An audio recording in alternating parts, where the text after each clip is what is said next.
O material a seguir é de difusão gratuita e sua venda é proibida. Todo el mundo está aterrado, es una paranoia global, colectiva, nadie sabe quién tiene o quién no tiene la gripe porcina, ¿no? Estamos ante la presencia de un nuevo virus de la influenza. Virus influenza. Da influenza porcina. Revisão, Ruth Stephanie. Dublagem, Edson Leite. Que me han contagiado la gripe porcina.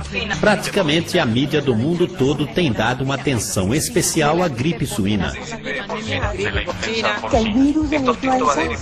Hábitos e costumes de todos os países têm sido consideravelmente alterados em virtude da gripe suína.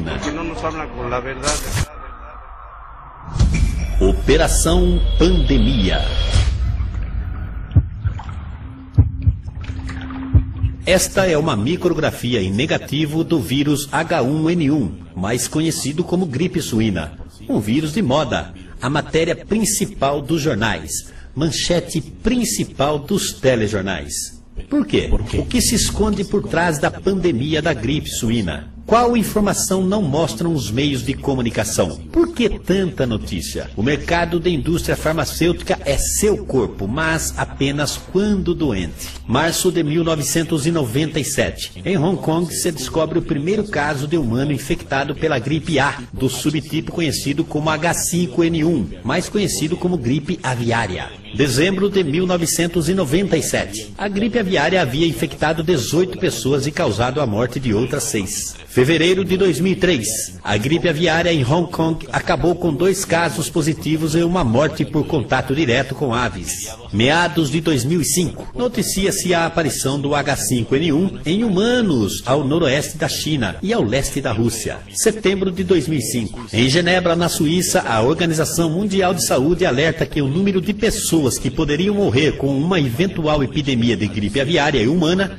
poderia chegar a 7 bilhões e 400 milhões de pessoas. Outubro de 2005. Confirma-se o primeiro caso de H5N1 em um papagaio na Inglaterra. Novembro de 2005. Sr. Bush, então presidente dos Estados Unidos da América, visita a sede do Instituto Nacional de Saúde em Maryland, comentando que a gripe aviária nos Estados Unidos poderia matar 2 milhões de pessoas. Junho de 2006. Noticiado que a Organização Mundial da Saúde considera muito provável que ocorreu o primeiro caso de transmissão humana em Sumatra, onde 8 pessoas foram infectadas, mas nenhuma morreu. Julho de 2006. Confirma-se o primeiro caso de gripe aviária em uma ave na Espanha. Julho de 2009. Já nada se fala sobre a gripe aviária. Sabe que medida adotou o governo dos Estados Unidos no dia 2 de novembro de 2005, quando afirmaram que no país haveriam 2 milhões de mortes por causa da gripe aviária?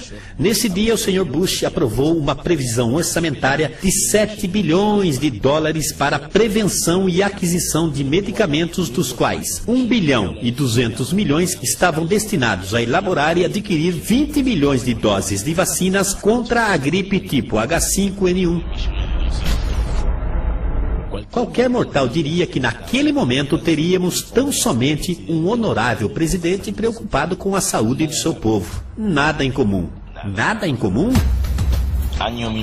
Ano de 1996. A companhia biofarmacêutica norte-americana Gilead Sciences patenteia o Tamiflu como medicamento contra vários tipos de gripes. Ano de 1997. Donald Rumsfeld, membro da direção da Gilead Sciences desde 1968, é nomeado presidente da companhia. Um conselho: guarde este nome.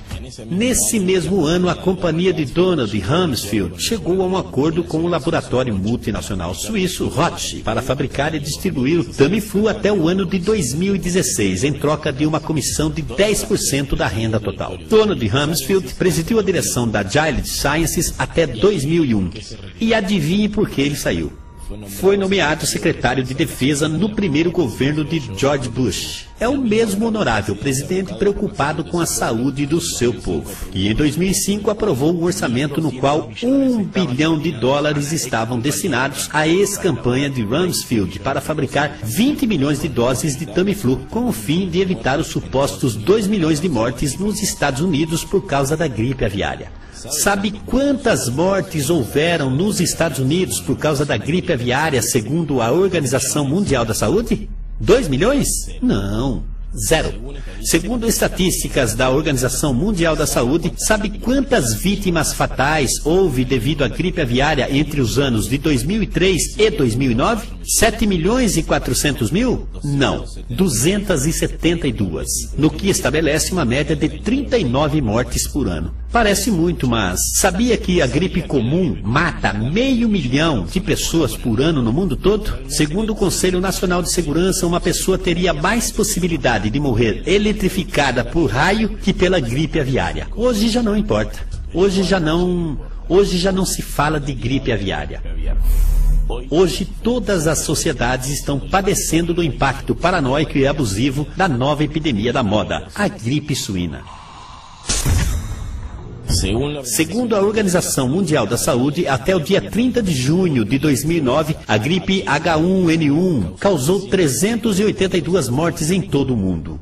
Analisemos a cifra mundial de outras enfermidades. Atualmente, morrem no mundo a cada ano 2 milhões de pessoas por causa da malária. Mortes que poderiam ser evitadas usando um mosquiteiro. Morrem a cada ano 2 milhões de crianças por causa da diarreia. Mortes que poderiam ser evitadas com um soro oral, a um custo de 25 centavos de dólar. Morrem a cada ano 10 milhões de pessoas por causa de enfermidades curáveis, como o sarampo ou pneumonia. Quantas dessas mortes são manchetes principais da mídia? Nenhuma. Falemos das estatísticas argentinas, onde o número de vítimas fatais pela gripe suína atinge 182, segundo o informe do Ministério da Saúde do dia 9 de julho de 2009. Na República Argentina, segundo o Instituto Nacional de Estatística e Censo, entre os anos de 2004 e 2006 foram notificados 3.715.730 casos de gripe e pneumonia, dos quais 45.270 resultaram em mortes. Isso estabelece uma média de 15.090 mortes por ano por enfermidades comuns. Quantas dessas mortes são manchetes principais na mídia? Nenhuma. Contudo, a insistência midiática com a gripe suína parece imutável.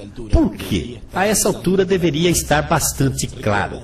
Recordam que no ano de 96, que a companhia biofarmacêutica Gilead Sciences, presidida anos depois pelo simpático Donald Rumsfeld, patenteou o Tamiflu como medicamento contra vários tipos de gripes? Adivinhe.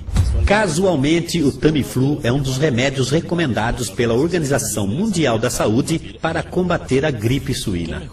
E qual a melhor maneira de comercializar que gerar uma necessidade baseada no medo e na paranoia da sociedade? Se ainda não ficou claro, olhemos a evolução das ações da Roche entre 23 e 29 de abril de 2009. Um aumento mais que considerável para somente 5 dias, né?